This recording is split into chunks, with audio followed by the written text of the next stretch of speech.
Hello and welcome at Tango. I am Sonja. And my name is Sven. And in the back we have Tana, our dog. The sleeping. Oh, not anymore sleeping Tango dog.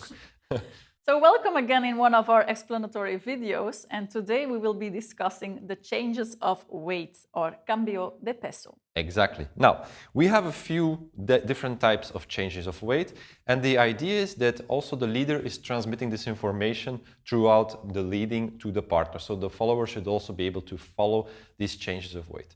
The first one, and the most basic part, is actually the change of weight that remains on the same level. So how do we do that? Is first we extend our leg and then we transfer the weight. We extend and we transfer. We extend and we transfer. You might also refer to this, or we refer to this, as the army style change of weight. In the army also they put the knees up and extend and then the weight, extend and then the weight. In Tango, of course, we don't put the knees up so high, we make the same movement. Now, why is this so important? Well, actually, in Tango, we want to create as less information as possible and as optimal that we can. Why is that? It's because when we do it normal, like a change of weight together with the leg, we might get this swaying motion that's giving a bit of extra information always to the partner. You can see this. Whereas if we do the more contained version, you see me moving less. It's less sway. It's like we put Sven in a gigantic tube and he cannot I cannot move above.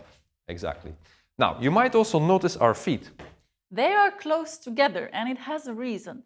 If the feet are too wide when you're doing the change of weight, you're giving your lady too much information and the change of weight will become too big.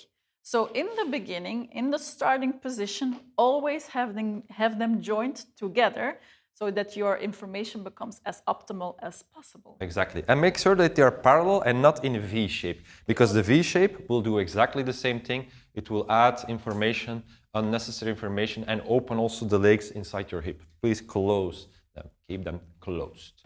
Okay. It will become beneficial to your dancing if you try it like this. So that's the basic one where we don't change the height. The second one. The second one is the one where we are going in through the knee and really going to the floor. So we are using the floor to change our weight.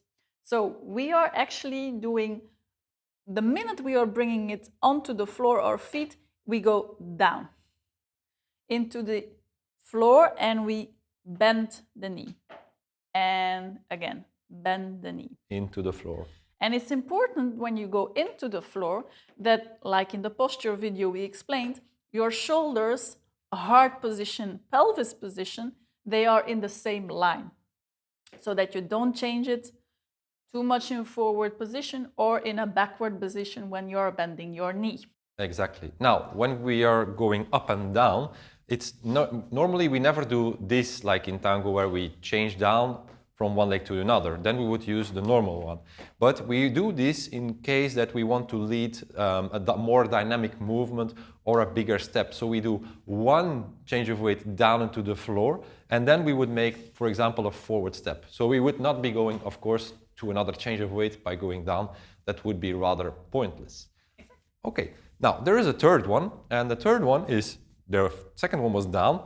The third one, that will be up, of course. Now, the third one, we go up into the movement. So we extend and we keep going slightly up onto our leg.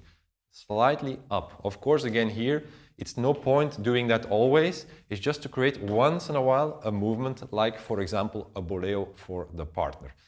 If you don't know what a boleo is, don't worry, we will be covering that soon in a new video as well.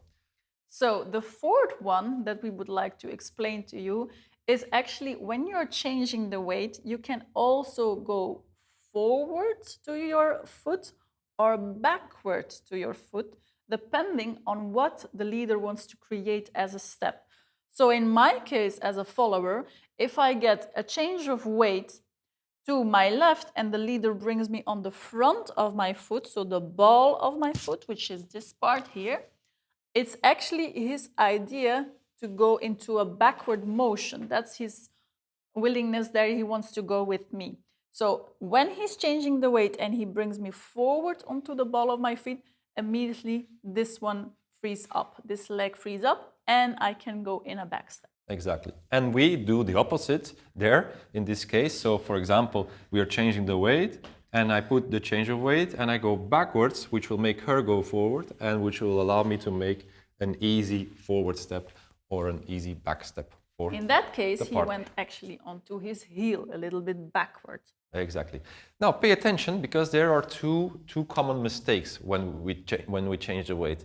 The first one is that when we are changing the weight, that you are standing nice and straight, but at the start, when you start to change the weight, that you move the hip too much in the front. Now, if you saw the previous video about the posture and embrace, you know that we cannot do this because the partner doesn't realize where our legs are anymore. So we have to stand up straight. Exactly. In one line. Now, another common mistake is that we start to actually move the hips instead of the body. Now you can see that I'm creating a sort of opposition in the movement. My body weight, my chest says to the partner, go there, but my body weight is there.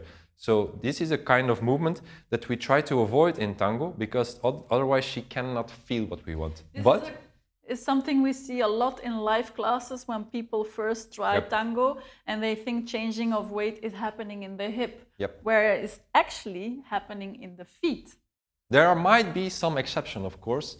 If I don't want her to feel my change of weight, like in a cross-system cross-step, for example, I will change the weight and I will keep my chest there so that she remains there, and then we have to do this kind of movement. But that's, again, for a different lesson. There are always exceptions, as you probably guessed. So, to summarize what we have learned today regarding the changes of weight, there are 4 possibilities in changing the weight.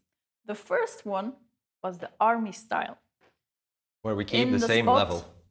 Same level in the same spot.